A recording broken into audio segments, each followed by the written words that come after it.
This lecture, I'll be reviewing the concept of visual analysis. Visual analysis is something that we're going to be using throughout the semester to help us identify how to talk about artwork. First, I'm going to be introducing you to two artists, one that is famous from a more contemporary platform, and that's Mark Rothko. This is one of his abstract paintings called Number 16 from 1961. And the other artist that we'll be talking about, and you'll watch a really interesting video that also applies these ideas of visual analysis, and that will be learning a little bit more about Francisco de Goya, and this is a painting that he did in 1814.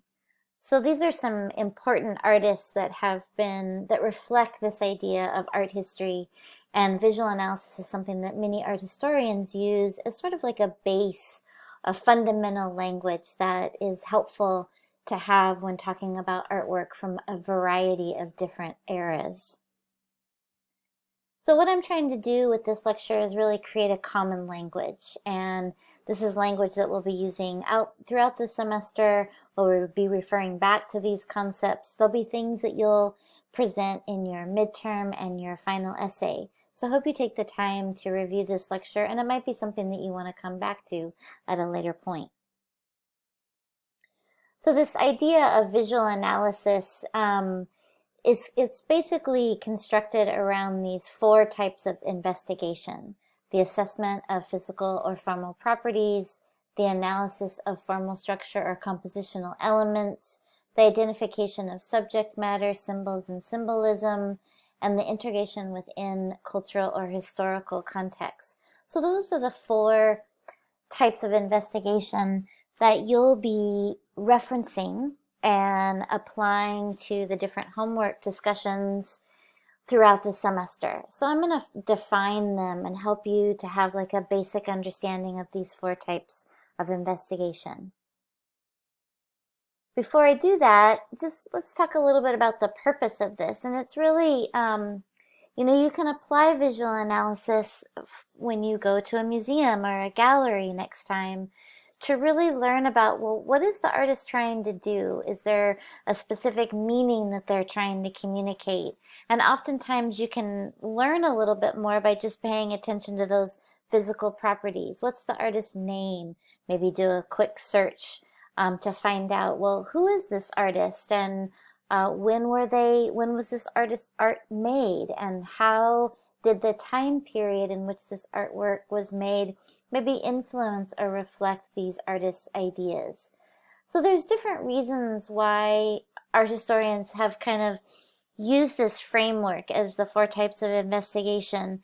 I'm hopefully just encouraging you to think about this as you start to learn more about art and how to potentially look at art and have a better understanding of its meaning.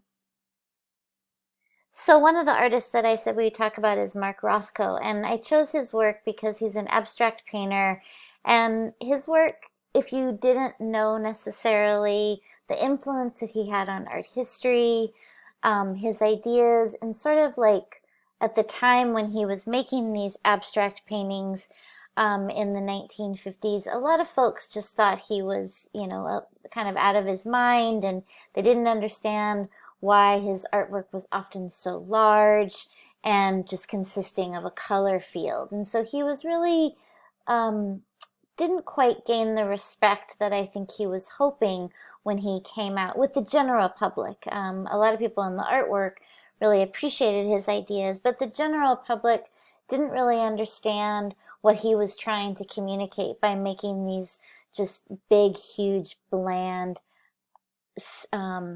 canvases with these shapes. Folks were more interested in looking at a narrative or having some sort of imagery that made sense to them that they could identify with. So his work was really, really progressive and he was quite a visionary. Because of that, his work today is valued at a huge amount. So here's an example of one of his paintings from 1961 that in 2012 sold for close to $87 million. And without learning about Mark Rothko and trying to have some appreciation for his work at the time that he made it. So that would reference that fourth type of investigation, this idea of the cultural context. So how is the cultural or historical context relevant to understanding this value piece of Mark Rothko's paintings? So it's important to think about, of course you can go to a museum and make a judgment call. That's what most people do. But I'm encouraging you, if you're interested in something, or even if it really actually, um, maybe you're not interested. Maybe you're looking at this going, that's ridiculous. This painting, this painting is probably about 6 feet by 8 feet. How could it possibly be worth that? But again, it's because Mark Rothko pushed buttons in the time frame that he was making this work. This is another piece by him, and if you'd like to, there's a PDF that you can open up and watch. This short, I would love for you to watch it. Of course, I won't know. I feel it's required to watch. I think it's, I spelled required wrong. I think it's helpful for you to have a better understanding of who Mark Rothko is and why he made the work that he did. And this short 4-minute video really gives you kind of that basis to understand his historical influence on modern art. And some more pieces by Mark Rothko. So let's apply this concept of visual analysis to his work. So the first type of investigation, like I mentioned, is the assessment of physical or formal properties. And that's really just the facts, the objective information. So you can usually, oftentimes at the museum, there's a wall tag. Or if you're looking on a website, hopefully the person who's put that website together has acquired and researched this basic, the facts about the artwork. So it's going to be the artist's name, Mark Rothko, the name of the artwork, black, green on orange, number 3, number 13, the date that it was made, this is from 1949, the size of the artwork, so it's about 7 feet by 5 feet, the material, so what it was made out of, this is oil on canvas, the technique, here you have layers and layers of paint to create this strong contrast, and there's some visual weight that's happening because of the colors that he's choosing and the size of these different square rectangles that he's painting. And then what is its function? And so here I've just kind of done some research.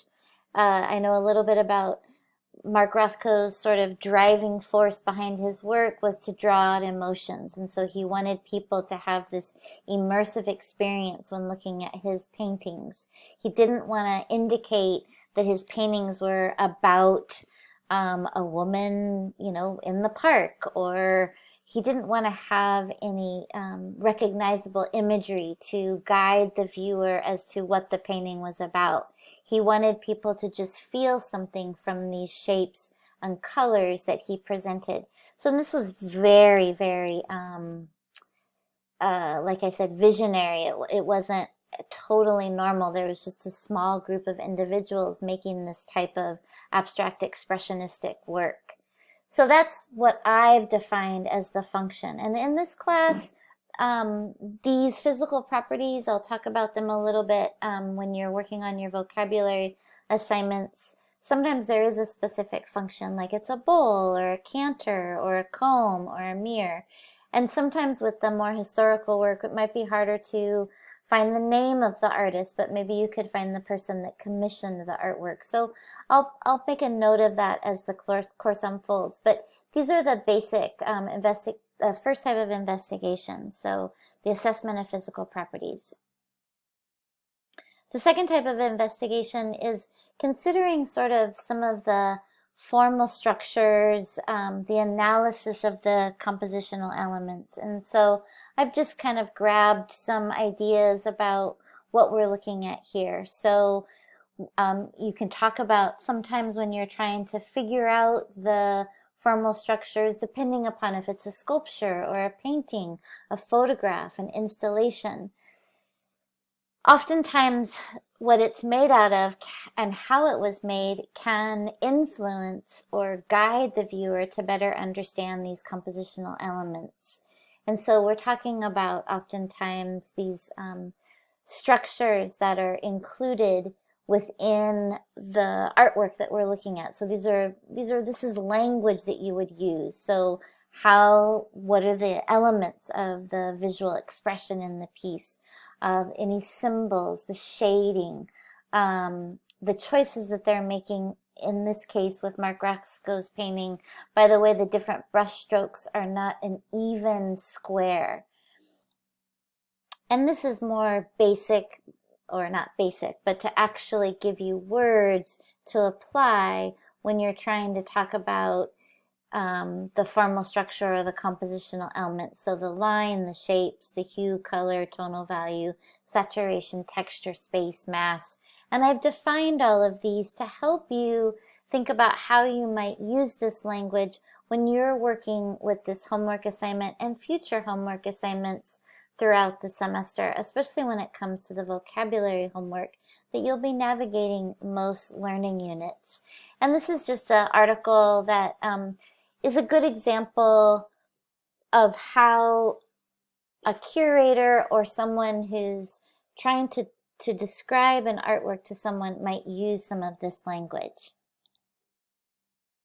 And these are some questions that you can ask yourself when you're looking at an artwork if you're trying to figure out, well, how do I want to apply these ideas of analyzing the formal structure or the compositional elements? So how is the artist using line, the shapes? How does what the artwork that you're looking at, is it implied as something that's real or not? Obviously here we're looking at abstract art.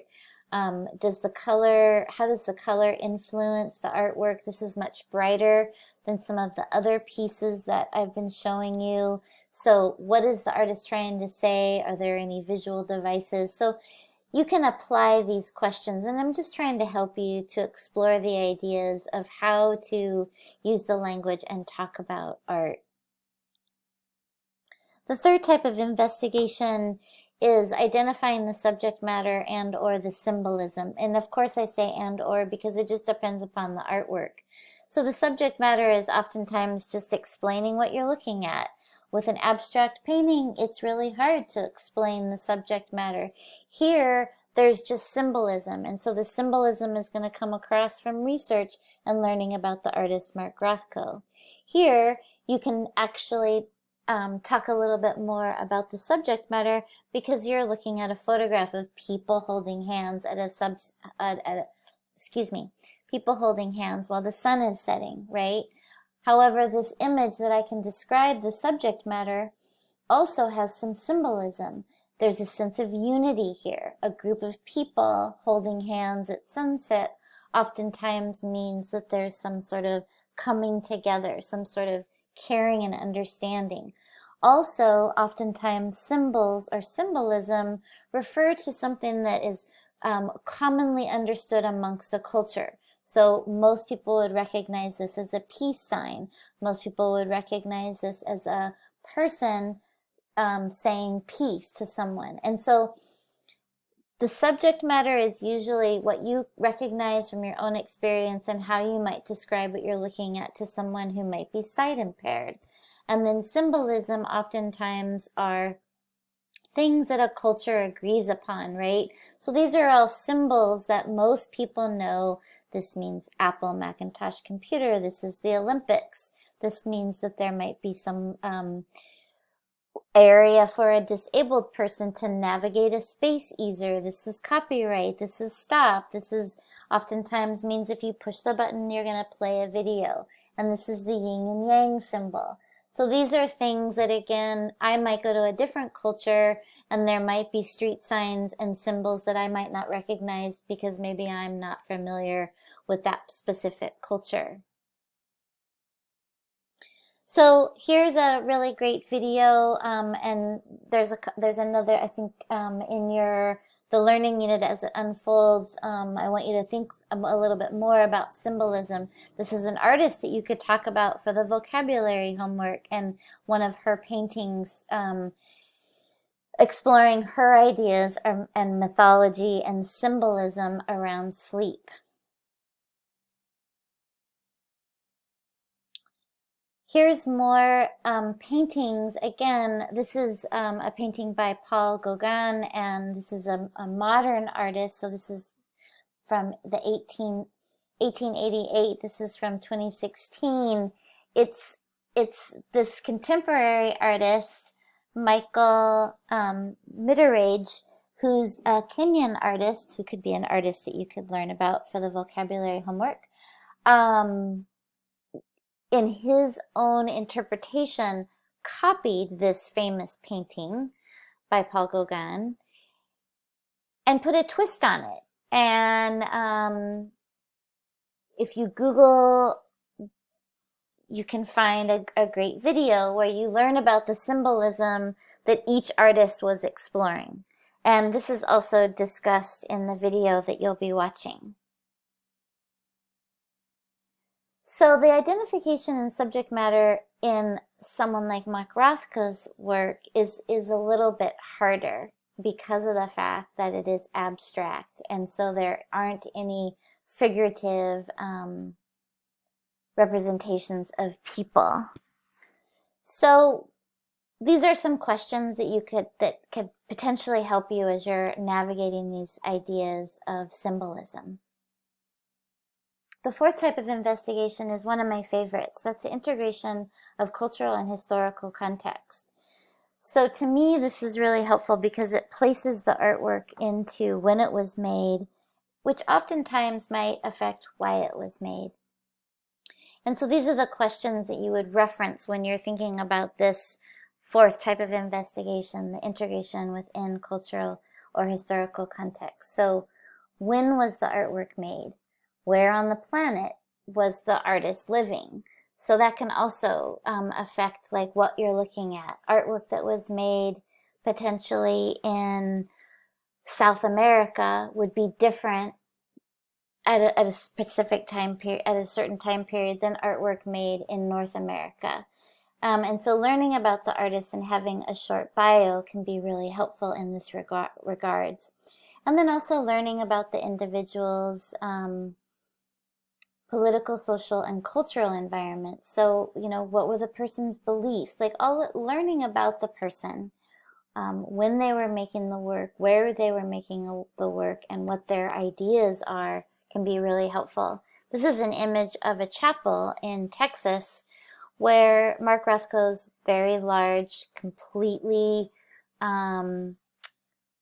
they look like they're just one color when you look at them here in this photograph. But if you saw these paintings in person, you can feel and see the brushstrokes. And so you can kind of witness or start to imagine what Mark Rothko, like the physicality of his experience painting these panels. So here again, I'm trying to introduce you to the concept of visual analysis and the four types of investigations, and then defining them. And so I've just simply defined when Mark Rothko was living, where on the planet he was from, Russia, and came to the U.S. when he was a young boy, and then a little bit about his political and personal interests. And so he was very interested in social revolutionary ideas, and he was a pretty interesting man who for whatever reason during his lifetime didn't quite get the financial success that his paintings now they are valued at a huge amount. So knowing that Mark Rothko's work is worth a lot of money, and SF MoMA being an awesome museum, and I think SF MoMA is trying very hard to venture out and have more diversity and a more eclectic artists in their canon of artists. they sold one of Mark Rothko's paintings and got about $50 million. And if you want to learn more about it, you can go to the PDF and read this article. So they were able to sell his paintings, and then they bought, I think it was either 13 or 15 different artists' artwork that is now part of their permanent collection. And so I'm just going to introduce you to a few of those artists, and you might want to learn more about these artists on your own.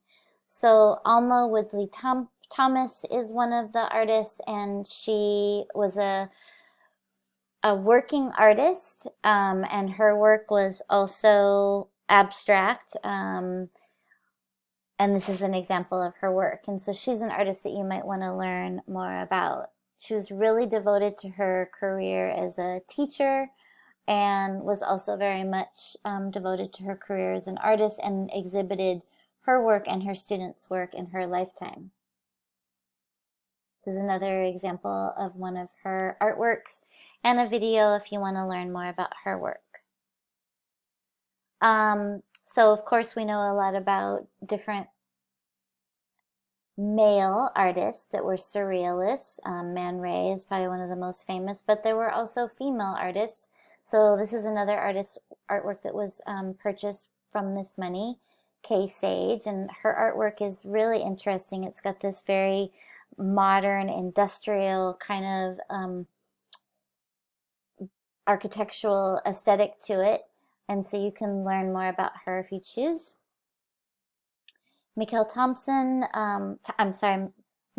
Macalene Thomas, also one of my favorite artists, a contemporary artist still living, and she does these really interesting large scale paintings. There's a couple of videos if you want to watch where she talks about her influences, and she's also an artist who's doing that kind of comparison, like I mentioned before, looking at reflecting on Edward Manet's work, Olympia, and then doing like a modern interpretation of this more historical painting from 1873.